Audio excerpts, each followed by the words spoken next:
السلام علیکم ناظرین، جہاں عباسی ایک نئے یوٹیوب پروگرام کے ساتھ حاضر ہے۔ سپریم کورٹ آف پاکستان نے ایک اہم فیصلہ جاری کیا ہے اور اس فیصلے کو قانون کی حکمرانی قرار دیا جا رہا ہے۔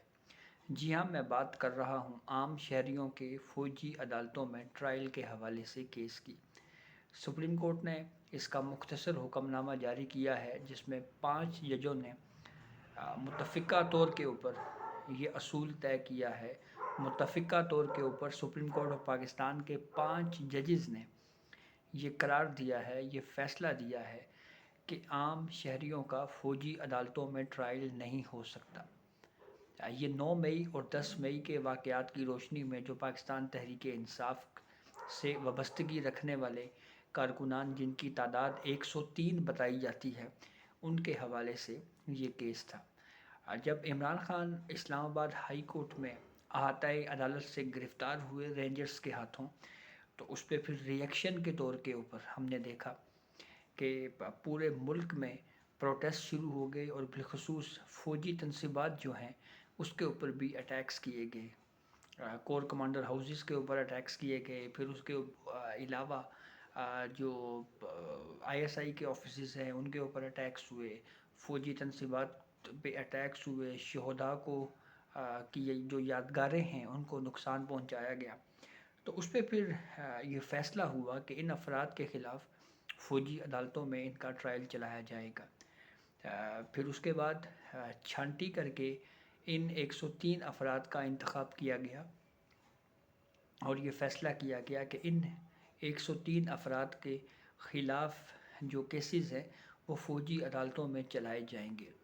آرٹیکل 184 کی شق 3 کے تحت کچھ درخواست گزاران نے سپریم کورٹ آف پاکستان سے رجوع کیا۔ اس وقت چیف جسٹس سمرتا بندیال تھے۔ وہ اس کیس میں ڈیلے کرتے رہے، تاخیر کرتے رہے اور فیصلہ کرنے میں ناکام رہے۔ ریٹائرمنٹ قریب آئی، ریٹائر ہو کے گھر چلے گئے۔ نئے چیف جسٹس قاضی فائز عیسیٰ آئے اور آتے ہی انہوں نے سب سے پہلے جو اہم case practice and procedure decide ہونے کے بعد جن 2 اہم کیسز کو سماعت کے لیے مقرر کیا، ان میں سے ایک کیس یہی عام شہریوں کا فوجی عدالتوں میں ٹرائل، اور پھر دوسرا کیس جو ہے وہ 90 دنوں میں عام انتخابات کے انعقاد سے متعلق ہے۔ اب ملٹری کورٹس کے حوالے سے آج جسٹس اعجاز الاحسن، جسٹس منیب اختر، جسٹس عائشہ ملک، جسٹس یحییٰ آفریدی، جسٹس مظاہر علی اکبر نقوی پر مشتمل 5 رکنی بینچ نے اس کیس کو آج سنا۔ تقریباً ڈیڑھ گھنٹے کی ہیئرنگ ہوئی اور پھر اس کے بعد سپریم کورٹ نے فیصلہ محفوظ کیا گیا، جو اب فیصلہ سنایا گیا ہے۔ اس فیصلے میں سپریم کورٹ آف پاکستان نے یہ کہا ہے کہ 9 اور 10 مئی کے واقعات کی روشنی میں جو 103 افراد کو گرفتار کیا گیا تھا، ان کے خلاف جو کیسز ہیں وہ فوجی عدالت میں چلانے کا جو معاملہ ہے اس کو کالعدم قرار دیا ہے۔ اور پھر اس کے بعد جن آرمی ایکٹ کی شقوں کے تحت ان سویلین کا فوجی عدالتوں میں ٹرائل ہونا تھا، ان سیکشنز کو ہی غیر آئینی قرار دیا ہے۔ جسٹس یحییٰ آفریدی نے آرمی ایکٹ کے ان شقوں کو کالعدم قرار دینے کے معاملے کے اوپر اپنا ویو ریزرو رکھا ہے۔ ان کا فیصلہ محفوظ ہے، لیکن انہوں نے بھی اتفاق کیا ہے 4 ججوں سے کہ عام شہریوں کا فوجی عدالتوں میں ٹرائل نہیں ہونا چاہیے، اور ان شہریوں کا جو ٹرائل ہے وہ آرڈنری کورٹس یعنی جو عام فوجداری عدالتیں ہیں وہ اسپیشل لاء کے تحت چل رہی ہیں، جیسے انسداد دہشت گردی کی کورٹ ہے، یا عام عدالتیں ہیں جیسے کرمنل کورٹس جو ہیں وہ نارملی چلتی ہیں، تو وہی اب ان کا ٹرائل کریں گی۔ یہ فیصلہ سپریم کورٹ نے جاری کیا ہے۔ دوسری جانب وفاقی حکومت کی جانب سے یہ ایک اعلان سامنے آیا ہے۔ وفاقی حکومت کا یہ کہنا ہے کہ ہم اس فیصلے کے خلاف اپیل دائر کریں گے۔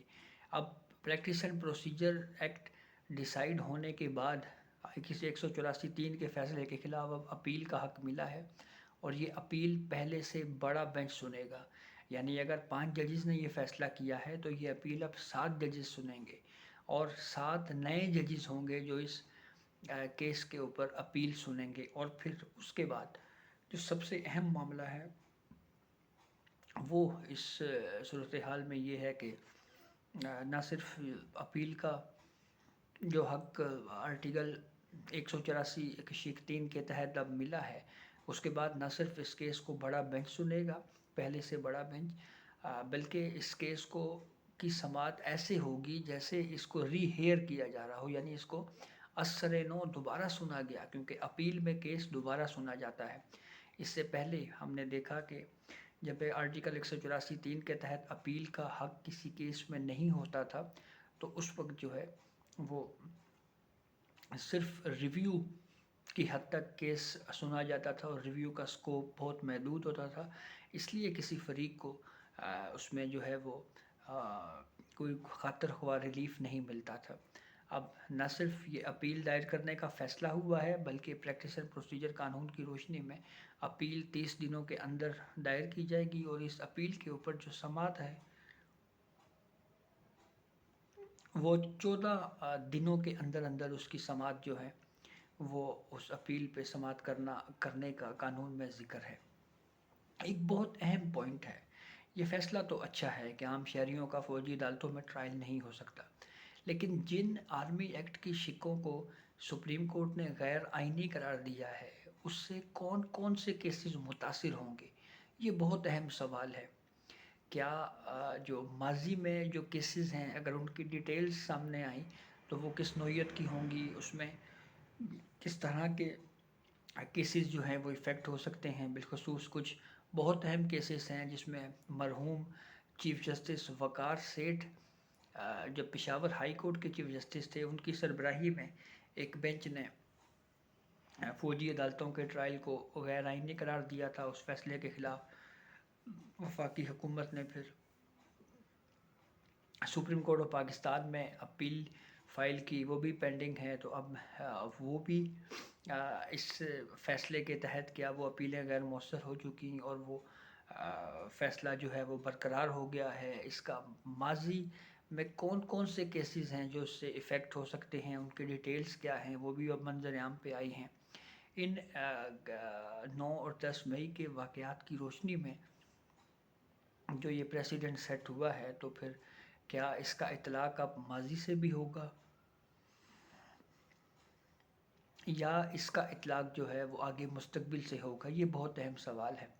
اور پھر اگر یہ ڈیبیٹ چل نکلی کہ اس فیصلے سے جو آرمی ایکٹ کی ان شقوں کو کالعدم قرار دیا گیا ہے، اس کی بدولت اگر یہ کہا گیا کہ یہ اس سے کچھ ماضی کے بھی کچھ کیسز ڈسٹرب ہونے کا اندیشہ ہے، تو پھر کیا جو جسٹس یحییٰ افریدی کی ابھی جو ویو ہے وہ ریزرو ہے، کیا وہی آگے جا کے پریویل کرے گا؟ یہ بہت اہم بہرحال سوال ہے، جس کا اپیل میں ہمیں آگے جا کر سوالات ملیں گے، ان سوالات کا جواب ملے گا۔ لیکن ایک بڑا فیصلہ جسٹس اعجاز الاحسن کی سربراہی میں ایک بینچ نے دیا، اور اس میں اس فیصلے کو قانون کی حکمرانی بہرحال کہا جا رہا ہے۔